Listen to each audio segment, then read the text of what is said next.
शागिर्द गौर से सुन रहा था।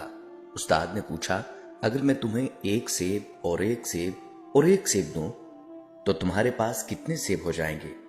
शागिर्द ने बगैर किसी तामुल के जवाब दिया, 4। उस्ताद को लगा शायद शागिर्द सही से सवाल समझ नहीं पाया।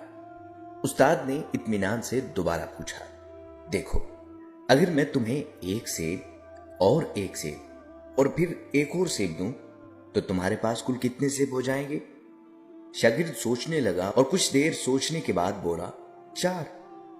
अब उस्ताद हैरान हुआ और उसे गुस्सा भी आया, मगर उसने दोबारा सवाल किया।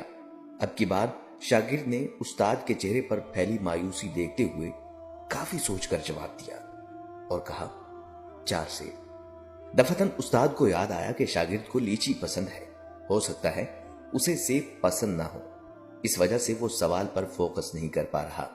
लिहाजा उस्ताद ने पूछा, अच्छा बताओ, अगर तुम्हें एक लीची और एक लीची और एक लीची दूं तो तुम्हारे पास कुल कितनी होंगी? शागिर्द ने सोचकर जवाब दिया और सवालिया अंदाज में कहा, 3। बिल्कुल ठीक, उस्ताद ने खुश होकर कहा और फिर पूछा कि बताओ, अगर मैं तुम्हें एक सेब और एक सेब और एक सेब दूं तो तुम्हारे पास कुल कितने सेब होंगे? 4। शागिर्द ने जवाब दिया। अब उस्ताद को बहुत गुस्सा आया। उसने पहले तो शागिर्द को डांटा और फिर गुस्से में पूछा, कैसे 4 सेब? शागिर्द ने मासूमियत से जवाब दिया, क्योंकि एक सेब मेरे बैग में पड़ा हुआ है।